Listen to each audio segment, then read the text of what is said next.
Hola. En las películas clásicas, los villanos son derrotados y hay un final feliz. No puedo prometerles lo mismo para la película que están a punto de ver. Esta es una historia protagonizada por dos grandes líderes, Ronald Reagan y Margaret Thatcher. Ellos se convirtieron en los ecoguerreros más improbables de todos los tiempos, interpretando los papeles principales de un drama que salvó la vida en la Tierra del desastre. Por la suerte de la raza humana. Por primera vez en la historia, todas las naciones de la Tierra se unieron y solucionaron un problema planetario. Hoy, en pleno proceso del cambio climático, merece la pena recordar la historia olvidada del agujero en la capa de ozono y de cómo logramos solucionarlo. Es una historia que merece la pena recordar, porque lo hicimos bien. El agujero de ozono. ¿Cómo salvamos el planeta? Nuestra historia comienza con Thomas Mitchell Jr., un químico brillante que sin saberlo desarrolló un producto químico que pondría en peligro a toda la vida del planeta. Pero entonces él solo intentaba mejorar las cosas. En la década de 1920 la química estaba encontrando soluciones para todo tipo de problemas. Las primeras neveras solo eran unas cajas con hielo dentro. Durante la semana te llevaban el hielo. Recuerdo que venía el hombre del hielo con una gran barra de hielo, de la que él sacaba trozos de hielo que le daba a los niños para que lo chuparan. Vaya. Después llegaron las primeras neveras mecánicas. A mis padres les pareció genial. Pero usaban gases refrigerantes peligrosos. Una fuga podría matarte. Si querías vender una nevera, no podías vendérsela a alguien diciendo que podía explotar o que una fuga podía matar a todos en la casa. Necesitabas algo que no fuera tóxico, que no explotara y que funcionara bien. A Thomas Mitchell le pidieron que encontrara una solución a ese problema.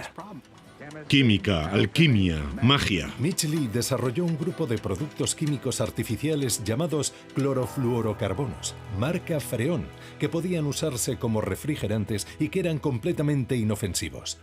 Hay una anécdota famosa de Thomas Mitchell en una reunión de la American Chemical Society, en la que inhaló uno de esos clorofluorocarbonos y luego sopló una vela.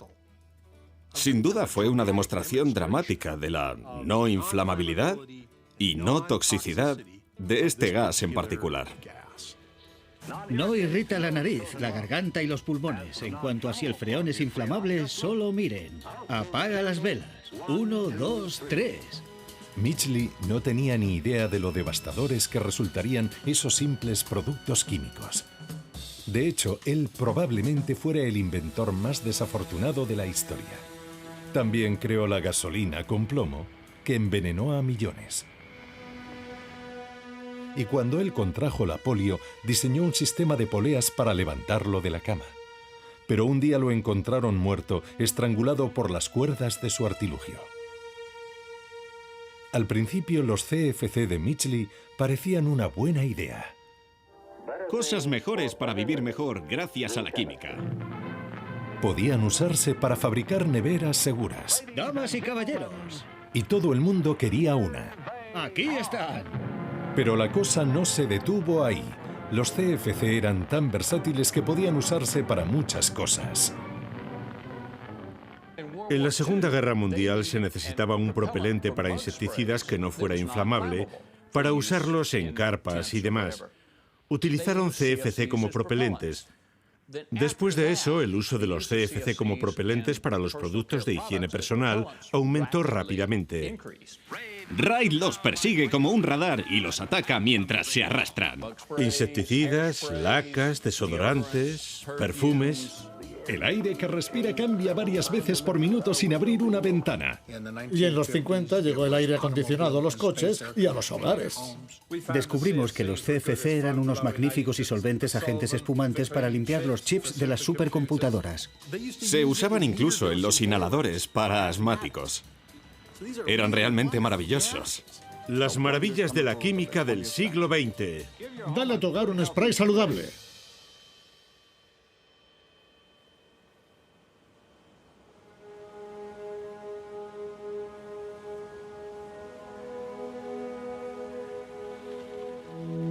Mientras tanto, a medio mundo de distancia, un ingenioso científico británico pensaba en la atmósfera.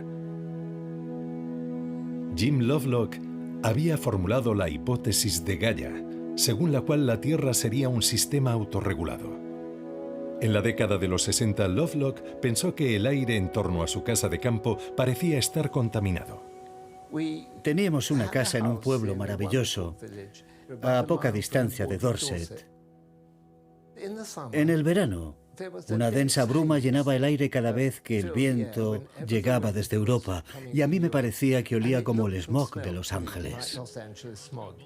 En dirección este por la 10 desde la calle Cuarta en Santa Mónica hasta la 5, aquí a menos de 40 kilómetros por hora. Hablé con gente del servicio meteorológico y me dijeron bobadas. No, es imposible que sea smog. No puede haber smog en Inglaterra, en una región de la campiña. Jim había inventado un instrumento muy sensible para detectar pequeñas cantidades de productos químicos y decidió usarlo para buscar señales de gases artificiales en el aire. Pensé, ¿qué compuesto es inequívocamente humano que no tenga un origen natural? ¿Qué mejor que los CFC? Jim encontró CFC en los vientos procedentes de las zonas pobladas de Europa. Pero también llegaban desde lo más profundo del Atlántico. Y se preguntó hasta dónde se habían expandido los CFC. Investigar eso era una buena excusa para viajar en uno de los barcos que iban a la Antártida. Me gustan los barcos, me gusta navegar, así que me embarqué. Disfruté de cada momento. Para su sorpresa encontró CFC en todas las muestras de aire que recogió. Esos resistentes productos químicos viajaban a la deriva por todo el planeta. Publicó su descubrimiento en la revista científica Nature, pero solo como algo de interés científico. Aún no veía la propagación de los CFC como un peligro. No estaba preocupado en lo más mínimo, porque la cantidad que había en aquel momento era tan insignificante que se medía en partes por billón. Eso me llevó a afirmar en mi artículo de Nature que esos compuestos no representaban ningún peligro real, lo cual fue una gran metedura de pata, como se vería después.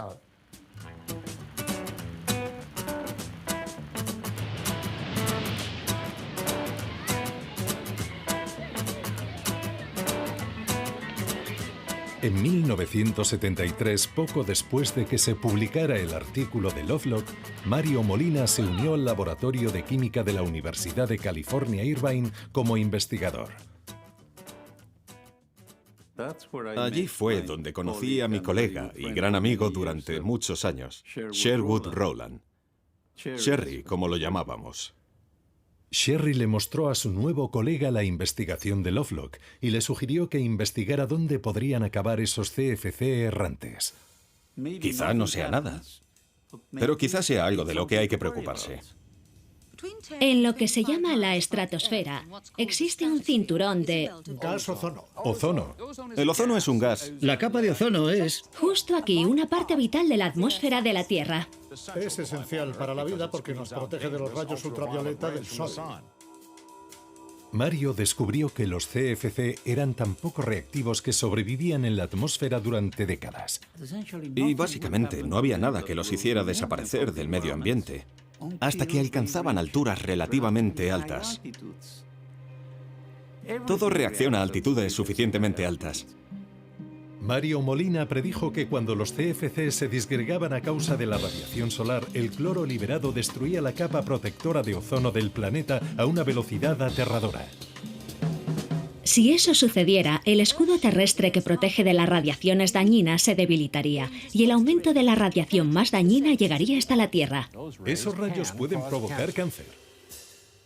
La verdad, mi primera reacción fue que debía de haber algún error.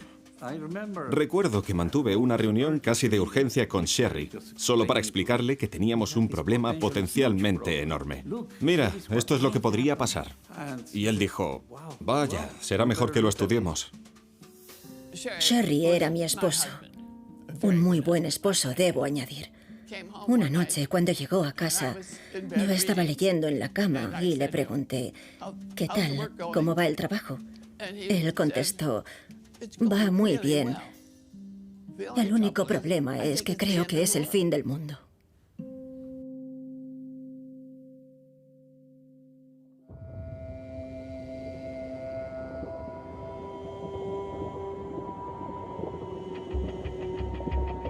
La vida en la Tierra pasó los primeros 3.000 millones de años oculta en el mar. Solo cuando se formó una capa protectora de gas ozono alrededor del planeta, las criaturas que se aventuraron en tierra firme estuvieron a salvo de la radiación ultravioleta solar.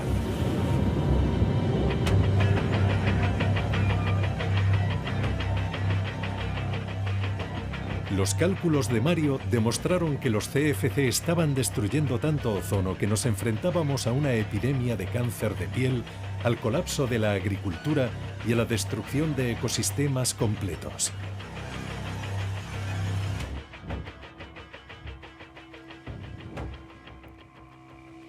En junio de 1974, Sherry y Mario publicaron su hallazgo.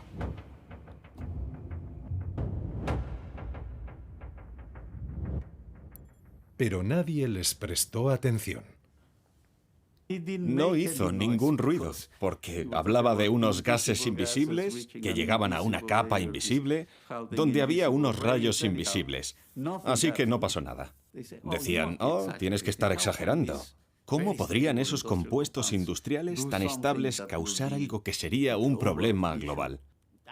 Creemos que seguramente estás exagerando. Nosotros estábamos preocupados. Vaya, a la sociedad simplemente no le interesa esto. Fue entonces cuando nos dimos cuenta de que teníamos que ser mucho más proactivos.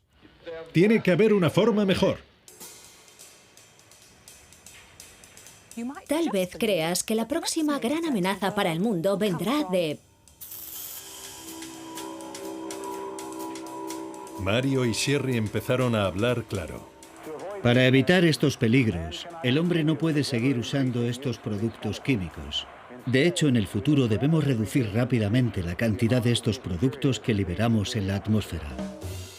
Saliendo del mundo tradicionalmente neutral de la ciencia, Sherry argumentaba que la producción de CFC para aerosoles, la principal aplicación de esos compuestos químicos, debía ser prohibida de inmediato. Muchas universidades y profesores universitarios de todo el país protestaron porque Sherry hiciera recomendaciones sobre lo que la industria debía hacer. Pensaban que era algo absolutamente inapropiado.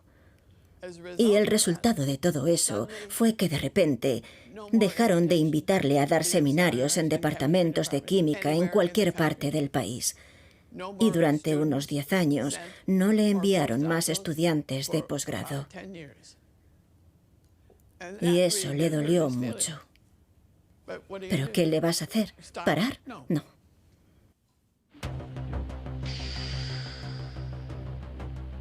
Sentíamos que teníamos una gran responsabilidad y que debíamos advertir a la sociedad de que podía pasar algo si seguíamos produciendo esos productos.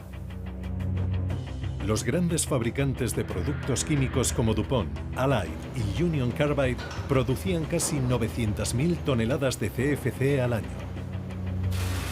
Sherry y Mario estaban poniendo en peligro a una industria de 8.000 millones de dólares justo cuando Estados Unidos entraba en una recesión económica.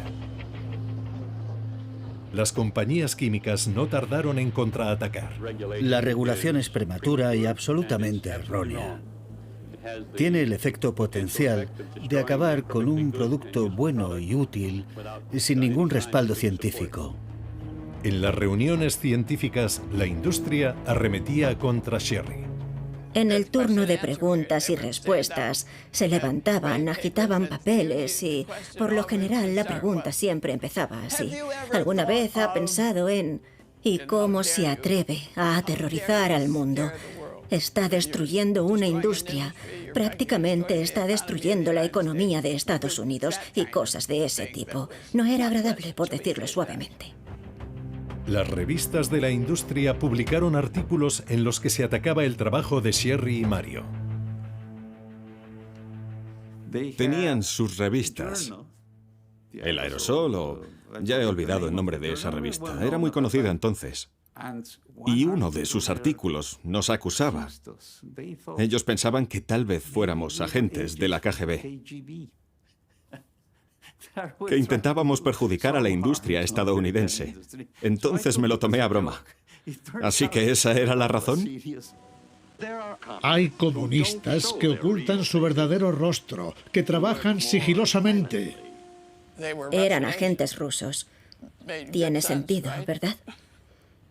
Es como en el mundo de hoy. Si no fuera aterrador, sería divertido.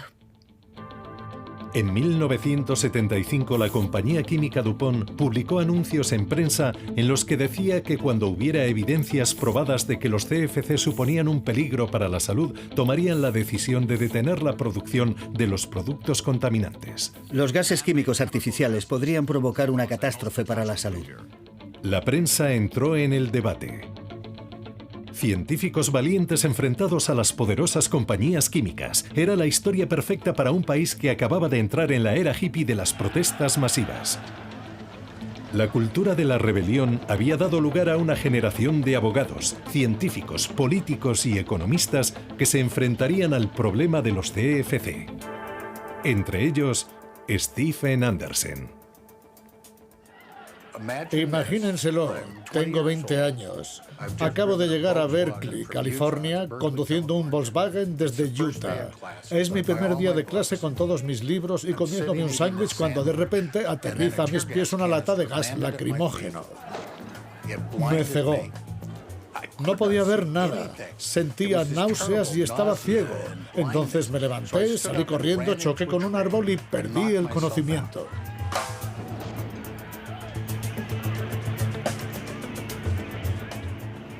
Yo tuve la suerte de ir a la universidad en Berkeley en los años 60 y me acuerdo un poquito.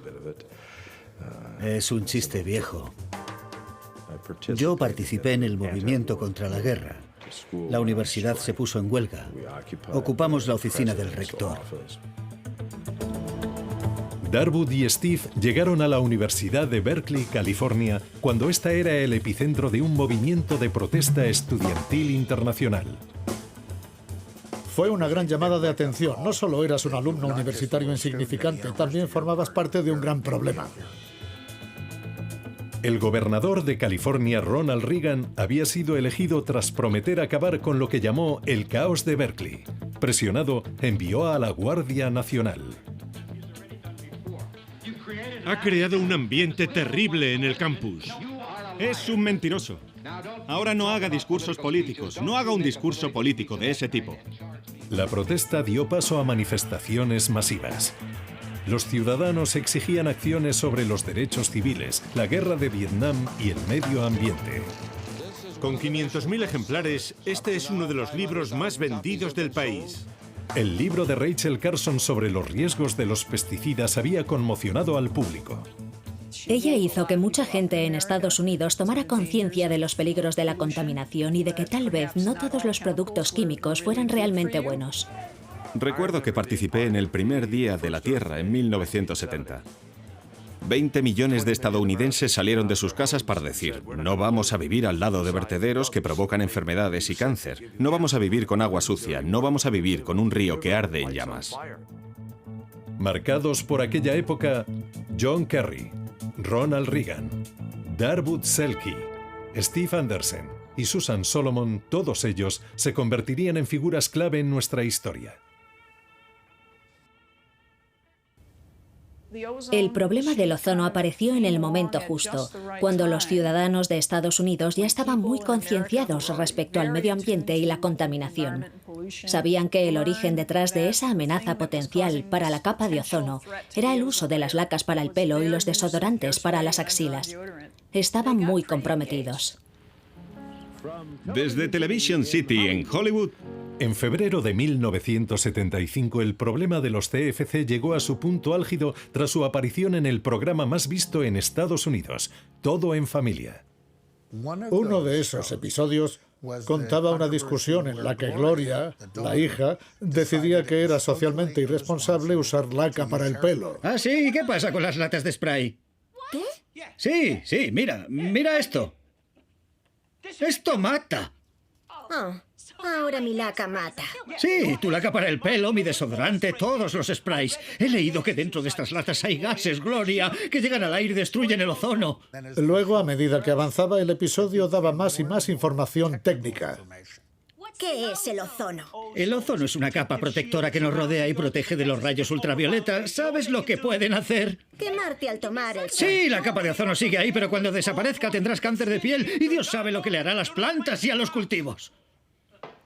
Cuando el programa terminó, la respuesta en todo el país fue que la gente dejó de comprar lacas y desodorantes. Fue una caída importante. Tú déjame tener un bebé y yo te dejaré usar mi laca. Para la industria de los aerosoles, el episodio de Todo en Familia supuso su condena a muerte. La preocupación científica sobre el daño que los aerosoles causan a la capa de ozono de la Tierra ha llevado a Oregón a prohibir su venta a partir de hoy. Oregón es el primer estado en aprobar esta ley, pero probablemente no será el último.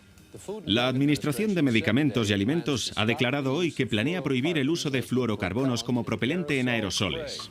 A remolque de la respuesta ciudadana, el gobierno prohibió el uso de CFC en aerosoles. DuPont, el mayor productor de fluorocarbonos del mundo, hoy ha calificado de sorprendente la decisión de la FDA. Pero un nuevo informe asegura que a pesar de esta prohibición, el problema es mucho peor de lo que se creía. La decisión de eliminar gradualmente el uso de propelentes del fluorocarbono en aerosoles no afecta a refrigerantes en neveras y aires acondicionados. El negocio de producir CFCs seguía creciendo. Pero entonces, Juntos, haremos de este un nuevo comienzo. en la Casa Blanca hubo un nuevo cambio de actitud. La protección ambiental no ocupaba un lugar destacado en la agenda del presidente Reagan. Una casa no tiene por qué parecerse al nido de un pájaro. La trayectoria de Ronald Reagan respecto al medio ambiente dejaba mucho que desear. Sus nombramientos en la EPA abarcaban desde incompetentes hasta simplemente defensores de la industria.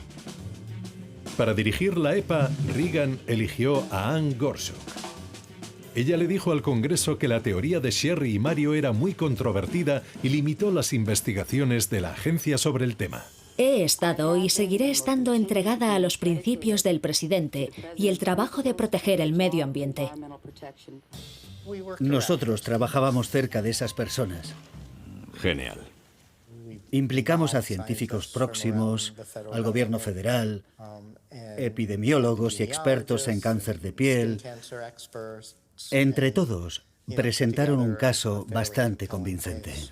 Entonces Steve tuvo un golpe de suerte. Creo que siempre he sido lo que llamaría un solucionador de problemas. Lee Thomas fue nombrado por Reagan nuevo director de la EPA.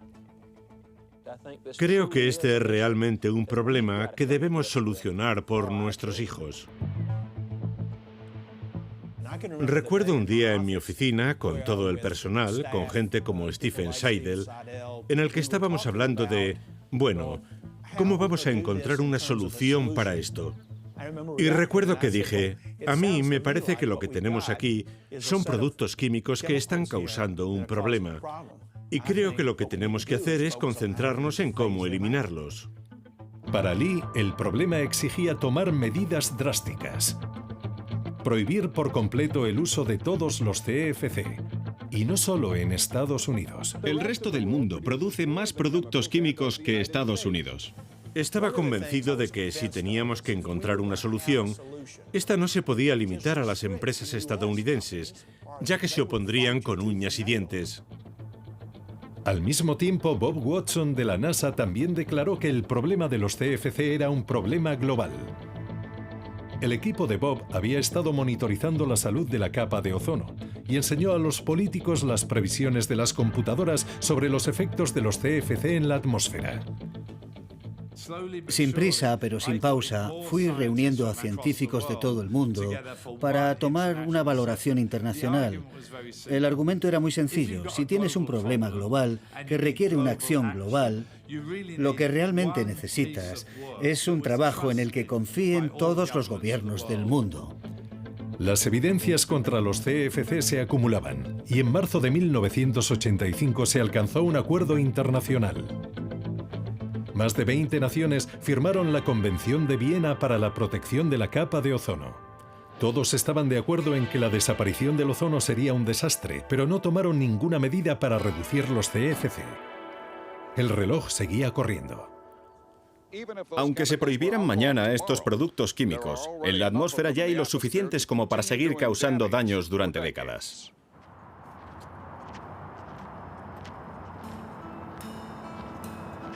Lo que no sabían en Viena era que un investigador del British Antarctic Survey acababa de descubrir que algo no iba bien en los cielos del sur.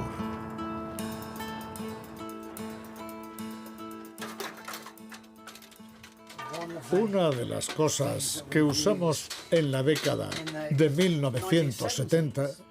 A consecuencia de todo el alboroto en torno a los CFC, Jonathan Shanklin había examinado los registros históricos de las mediciones de ozono antártico, que se remontaban a la década de 1950.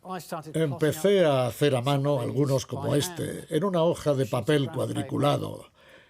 Y el resultado eran las mediciones de ozono anuales desde 1957 hasta 1984. Y probablemente hasta mediados de los 70 no se podía decir que hubiera pasado gran cosa. Pero luego, a mediados de los años 70, las cosas comienzan a ir cuesta abajo y los valores de ozono eran cada vez más y más bajos. Los registros demostraron que durante la primavera antártica, la mitad de la capa de ozono sobre la estación de investigación de Haley Bay desaparecía. Era una prueba contundente de que algo dramático estaba ocurriendo en un periodo de tiempo increíblemente corto. Este es el gráfico que le llevé a Joe Farman. Lo puse de un golpe sobre su mesa y le dije, mira, algo está pasando y tenemos que saber qué.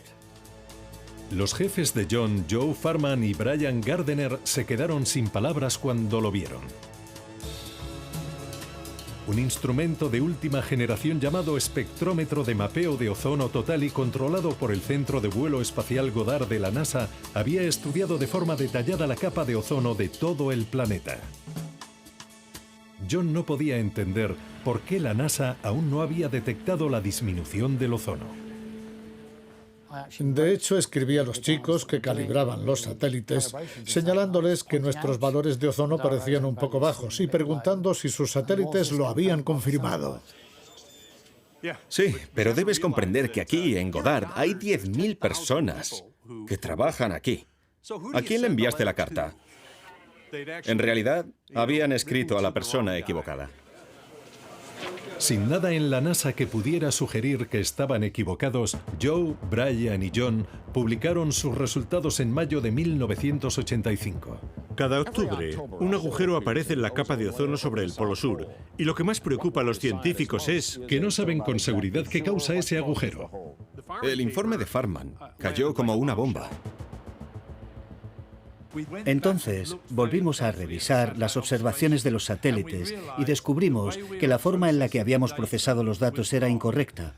Cuando obtienes lo que yo llamo resultados extraños, simplemente los descartas y cuando comenzamos a ver la disminución del ozono, todos los meses de septiembre y octubre en la Antártida, el algoritmo que usábamos simplemente descartaba todos los datos, los eliminaba. Su informe produjo una gran conmoción. Todos creíamos que la disminución del ozono era algo así como, bueno, que se perdería el 5% de la capa de ozono en aproximadamente un siglo. Solo era una teoría y a muy largo plazo en el futuro. Vaya, ¿no suena como un fenómeno del que se habla mucho hoy? Pero, de repente, tuvimos esa gran sorpresa que nadie había previsto. No era el 5% en el plazo de 100 años, sino el 35% ahora. Así que todo el mundo empezó a moverse con mucha rapidez. Nosotros empezamos a enseñar nuestros datos de satélite. La verdad, creo que visualmente impresionaba a todos los que lo veían. Era un fenómeno de escala continental y de hecho se estaba destruyendo una enorme cantidad de ozono. Es de ahí de donde salió la expresión agujero de ozono. Era como si alguien hubiera hecho un agujero en la capa de ozono.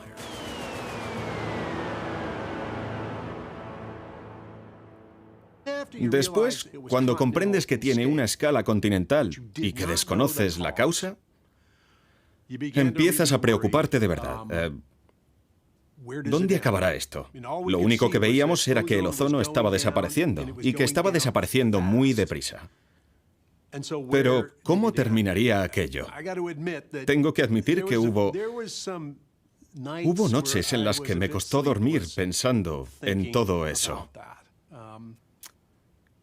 ¿Qué hemos hecho?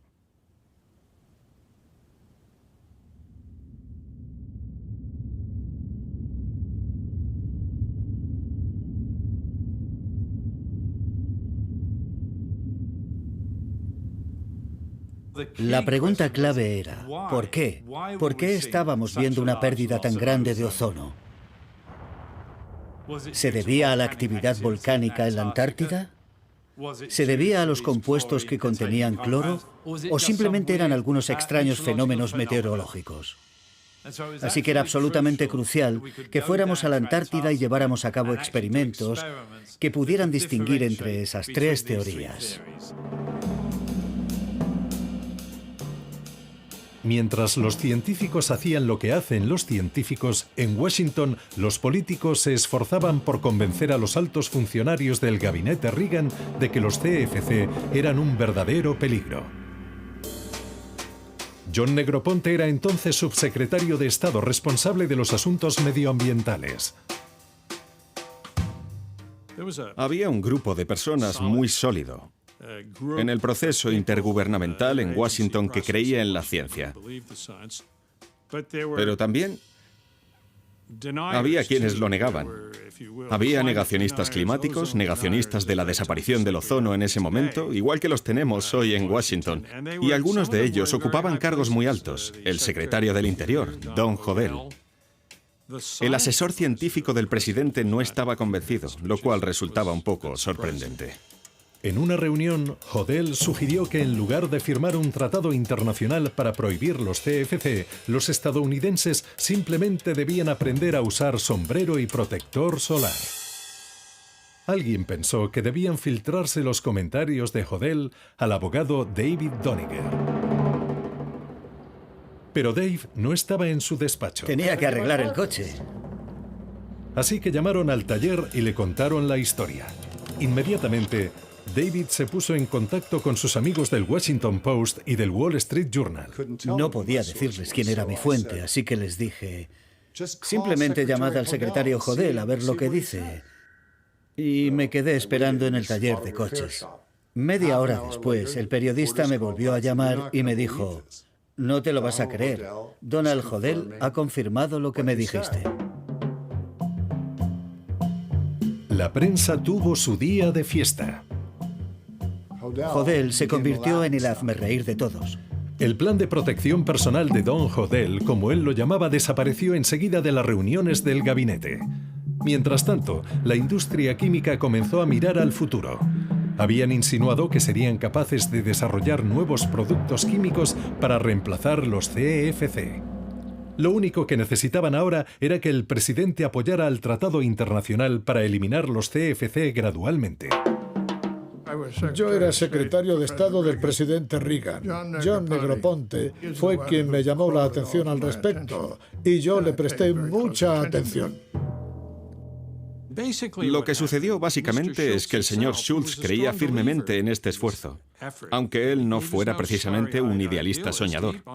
Por razones prácticas, él creía que era una buena idea poner bajo control esos productos químicos.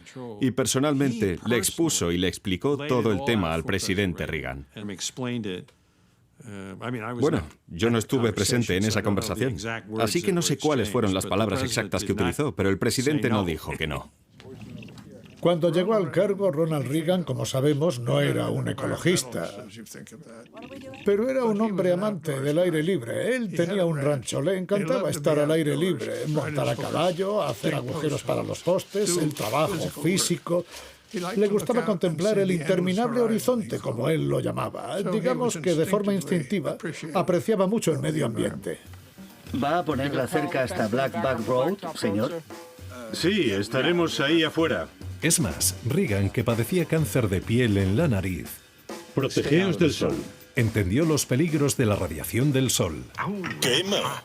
Algunos científicos pensaban que la capa de ozono estaba desapareciendo y había personas absolutamente respetables que lo dudaban. Y él les dijo, bien, ustedes tienen su opinión y yo respeto eso, pero estarán de acuerdo en que si eso ocurriera sería una catástrofe. Un callejón sin salida.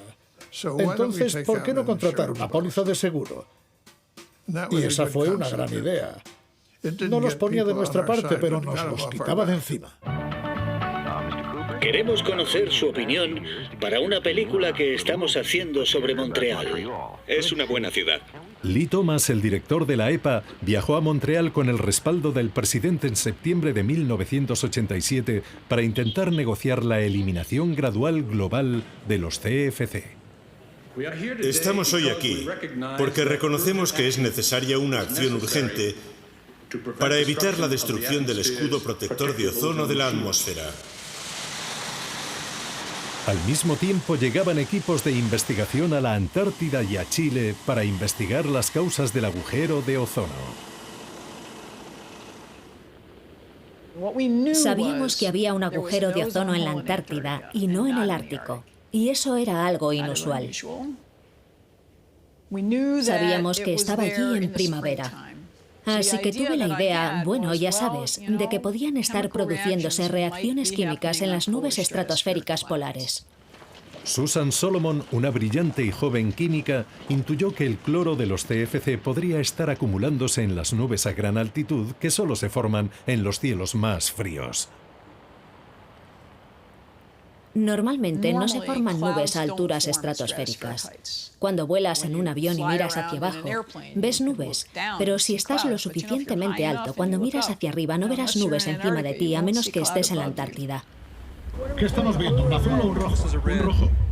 Cuando hay una nube y esta proporciona una superficie, la química cambia drásticamente y ese es un fenómeno increíblemente interesante para mí. Vale, eso pinta bien. La idea de Susan era que las partículas de las nubes proporcionaban superficies ideales para que el cloro de los CFC reaccionara y liberara gas de cloro. Si no recuerdo mal, Derek y yo hicimos unos 30 segundos. En primavera, cuando la luz del sol calentaba el cloro, la capa de ozono se destruía rápidamente. Para averiguar si Susan tenía razón, los científicos de Punta Arenas, Chile, se prepararon para enviar aviones de investigación directamente al agujero de ozono. Llevamos a 150 científicos, técnicos y pilotos a Punta Arenas durante 6 semanas. El DC-8 era un avión que solo podía llegar hasta los 40.000 pies y efectivamente tenía que apuntar hacia arriba los instrumentos para intentar medir el ozono. Pero la clave, el avión que realmente fue la clave, fue el ER-2. La ventaja del ER-2 era que podía volar hasta a 20 kilómetros de altura, justo en mitad de donde supuestamente se producía la destrucción del ozono.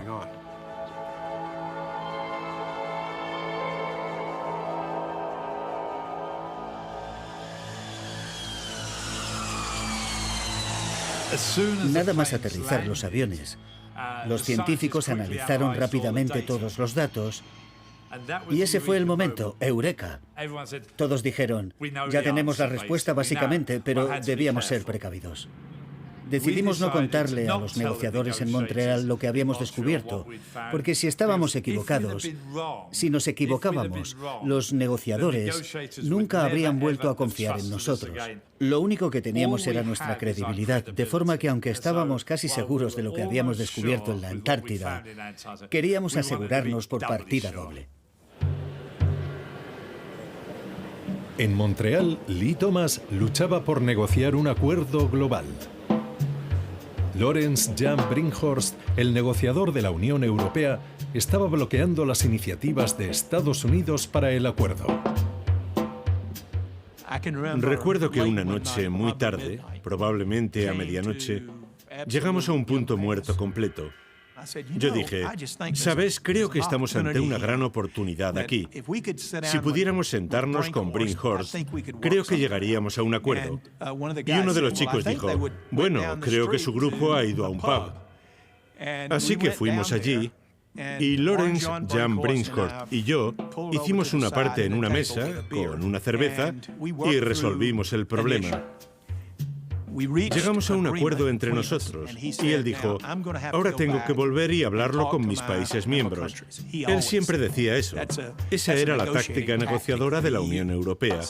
Así que volvimos a reunirnos un poco antes de las 8 y dijo, estoy listo para continuar. Y le dije, yo también. Así que seguimos juntos y todo se incluyó en lo que terminaría siendo el protocolo que todos firmamos. El 16 de septiembre de 1987, más de 30 países acordaron reducir el uso de CFC en un 50% en 12 años.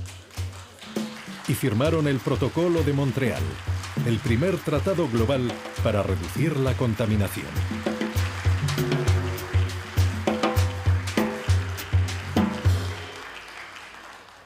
Cuando todo acabó y se firmó el Protocolo de Montreal, recuerdo que el presidente Reagan dijo, ¡qué magnífico logro! Esas fueron sus palabras.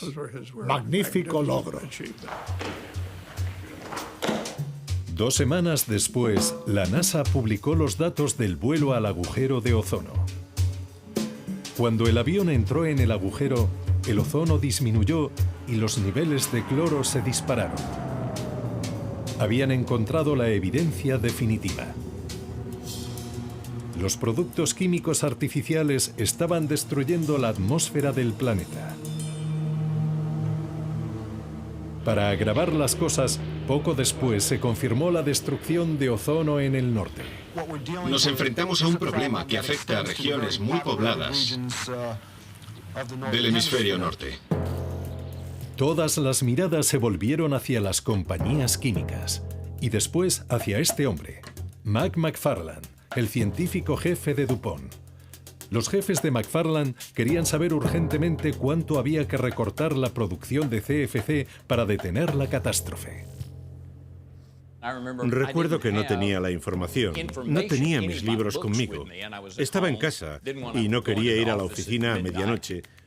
Así que cogí el diámetro de la Tierra, la presión atmosférica, calculé el peso molecular promedio de la atmósfera, el peso molecular promedio de los CFC, calculé la cantidad de moléculas en la atmósfera y después, a partir de eso, y recordando la cantidad de CFC que se estaba usando, básicamente se necesitaba eliminarlos por completo para que disminuyera su concentración en la atmósfera.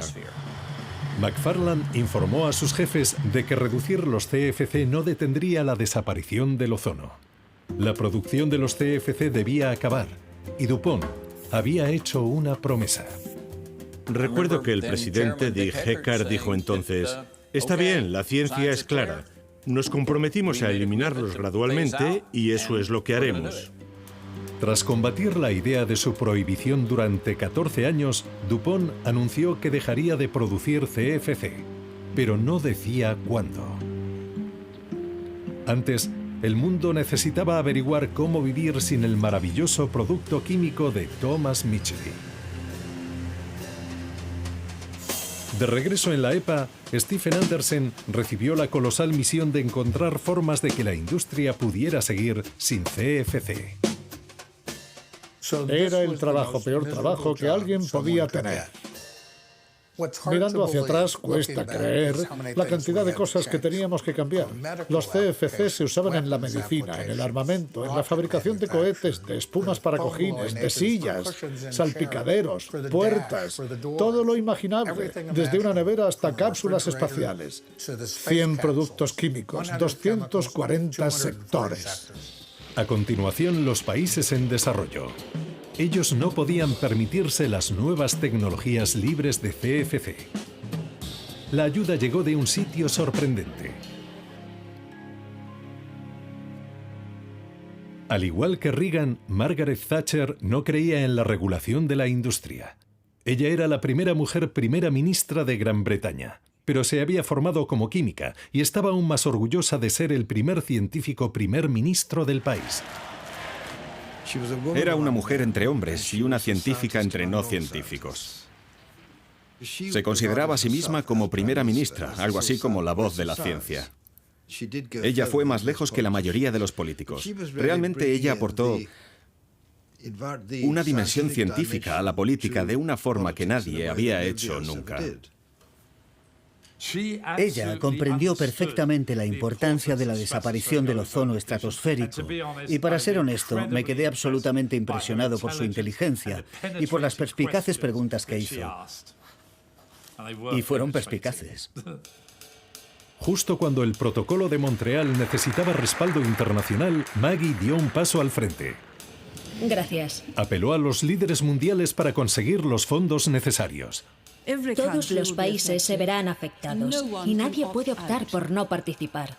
Todos los países tienen que contribuir. Y los países industrializados deben contribuir en mayor proporción y ayudar a los que no lo están. Es la vida, incomparablemente valiosa, lo que nos distingue de los demás planetas. Estamos luchando por preservar la vida misma. Y funcionó. Las naciones en desarrollo enseguida se unieron al Protocolo de Montreal. Era el fin de la industria mundial de los CFC. Finalmente, lo que Sherry y Mario habían pedido por primera vez en 1974 se hizo realidad. Mario Molina är 10 år yngre. Han härstammar från México. Y en 1995, Sherry, Mario y su colega Paul Crutzen ganaron el Premio Nobel de Química por su trabajo sobre los CFC y la capa de ozono. Gracias a su alerta temprana, 40 años después, la capa de ozono muestra hoy signos de recuperación.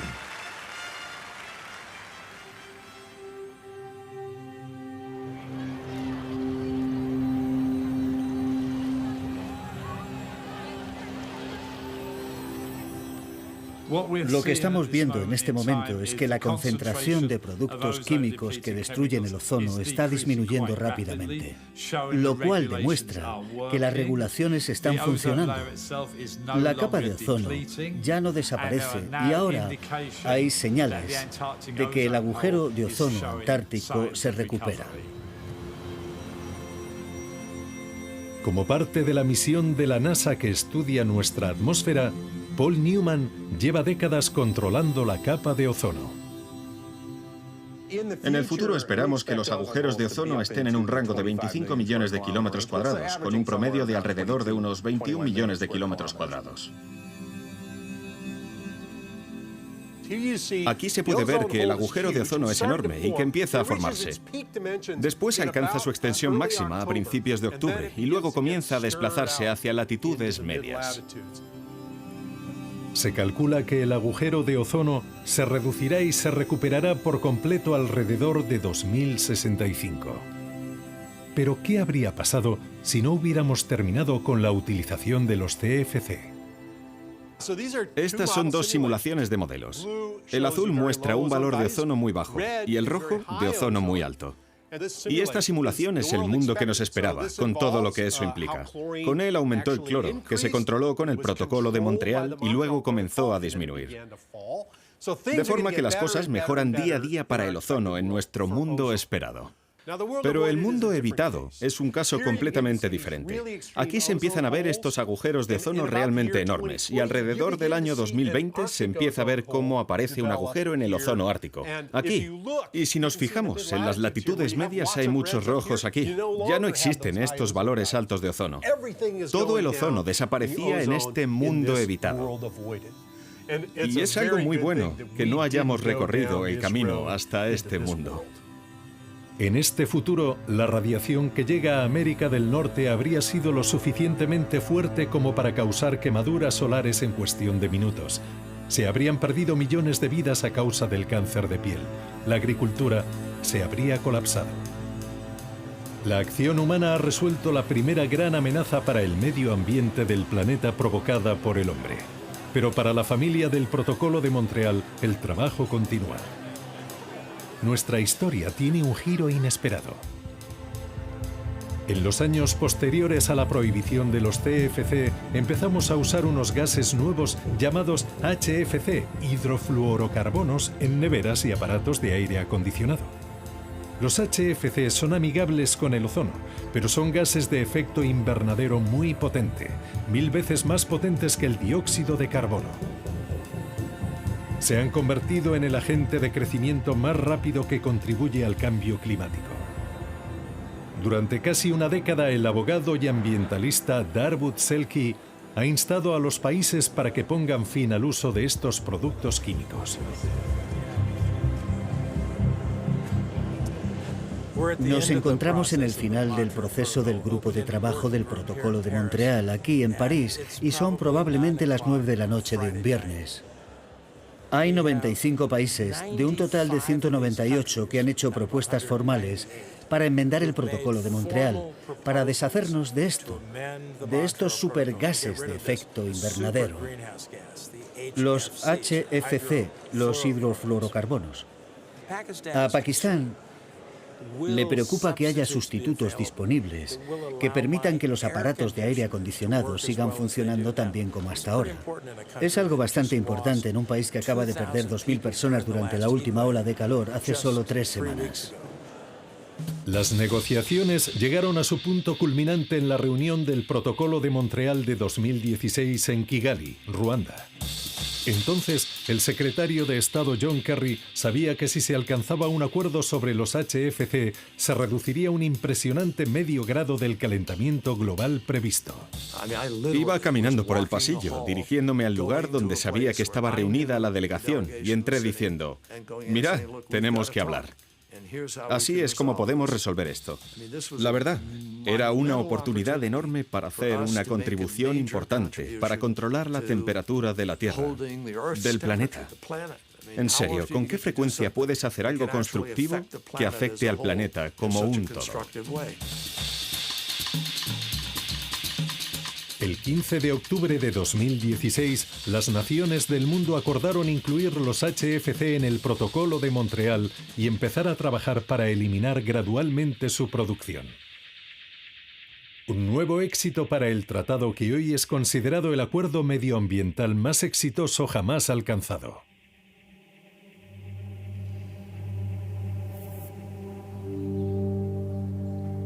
Alguien nos envió esto desde Inglaterra. Sherry disparando con una pistola a una lata de aerosol, con sus maravillosas patillas y sus maravillosas cejas.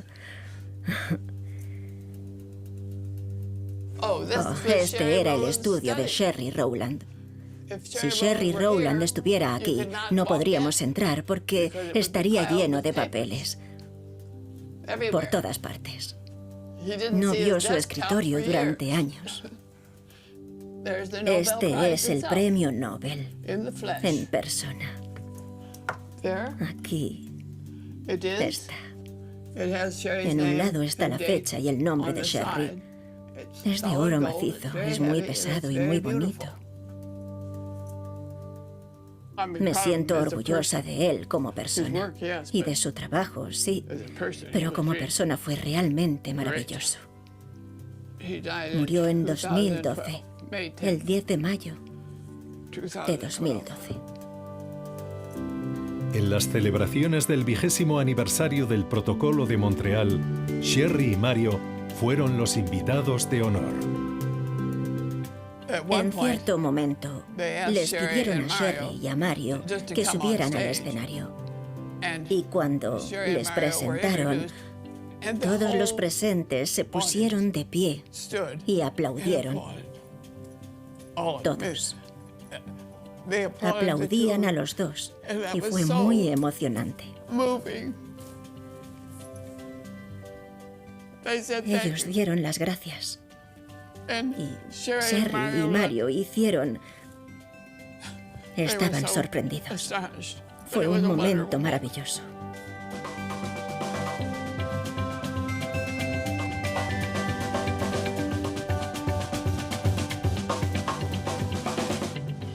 Si se pudo hacer para proteger la capa de ozono, seguro que se puede hacer para proteger el clima, los océanos, los ecosistemas y las especies. Traigamos de vuelta al presidente Reagan y a Margaret Thatcher. Se necesitan personalidades que puedan llegar a conclusiones y liderarlas. De lo que estamos hablando es del principio de precaución, y eso implica en qué momento tomar medidas como precaución ante lo que podría suceder. Porque en muchos casos, cuando se tiene la certeza absoluta, ya es demasiado tarde para solucionar el problema. Ese es un mensaje crucial con el cambio climático. Nos enfrentamos a un riesgo totalmente inaceptable. Sería irracional ignorar eso. Y claro que podemos enfrentarnos a ello si lo hacemos de manera positiva.